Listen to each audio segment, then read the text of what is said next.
பொதுவாக மழை நாள்லலாம் வந்து பார்த்தீங்கன்னா இந்த மாதிரியான டச் ஸ்க்ரீன் இருக்க வாஷிங் மிஷின் எல்லாமே வந்து பார்த்தீங்கன்னா மால் ஃபங்க்ஷன் ஆகும். அதாவது அதுவே ஆன் ஆகும், ஆஃப் ஆகும். இந்த ப்ராப்ளத்தை எப்படி சால்வ் பண்ணுறதுன்னு பார்ப்போமா? டே 33 ஆஃப் நான் ப்ராஜெக்ட் பண்ண போகிறேன். இந்த ப்ராப்ளத்தை எப்படி சால்வ் பண்ணுறதுன்னு பார்க்கறதுக்கு முன்னாடி நம்மளோட சேனலுக்கு சப்ஸ்கிரைப் பண்ணிட்டு இந்த வீடியோக்கு ஒரு லைக்கை போட்டு விட்டுருங்க. ஃபர்ஸ்ட் வந்து பார்த்தீங்கன்னா இதுக்கு அதாவது இந்த டிட்டர்ஜென்ட் டிஸ்பென்சர் இருக்கும், அதுக்கு ஓரமாக வந்து பார்த்தீங்கன்னா 2 ஸ்க்ரூ கொடுத்துருப்பாங்க. அந்த 2 ஸ்க்ரூவும் ரிமூவ் பண்ணிட்டு இந்த மாதிரி கொஞ்சம் புல் பண்ணிங்கன்னா இந்த ஃப்ரண்ட் பேனல் ஃபுல்லாகவே தனியாக வந்துடும். இதில் இருக்க ஒயர் எல்லாத்தையுமே ரிமூவ் பண்ணிட்டு, அதாவது ஃப்ரண்ட் பேனலோட இந்த பிசிபியை வச்சு ஸ்க்ரூ போட்டிருப்பாங்க, அந்த ஸ்க்ரூ ரிமூவ் பண்ணிடுங்க.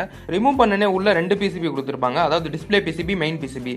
இதுக்கு இடையில வந்து பார்த்தீங்கன்னா ஒரு ஜாக் கொடுத்துருப்பாங்க, அந்த ஜாக்குமே வந்து ரிமூவ் பண்ணி விட்டுருங்க. இப்போ இந்த மெயின் அண்ட் டிஸ்பிளே போர்டு மேலே அதாவது ஹேர் ட்ரையரை வச்சு நல்லாவே ஹீட் பண்ணுங்க. இந்த மாதிரி பண்ணும்போது மாய்ச்சர் ஏதாவது இருந்தா அது வந்து பாத்தீங்கன்னா கிளியர் ஆயிடும். அண்ட் இந்த ஃப்ரண்ட் பேனல்லையும் வந்து பாத்தீங்கன்னா கார்பன் கொடுத்துருப்பாங்க, அந்த கார்பனையும் கிளீன் பண்ணிட்டு ஃபர்ஸ்ட் இருந்த மாதிரி அசம்பிள் பண்ணிட்டு கனெக்ட் பண்ணி ஆன் பண்ணி பாருங்க. இந்த ப்ராப்ளம் உங்களுக்கு கம்பல்சரி சால்வ் ஆகும். இந்த வீடியோ பிடிச்சிருந்தா லைக் பண்ணுங்க. தேங்க்யூ ஃபார் வாட்சிங்.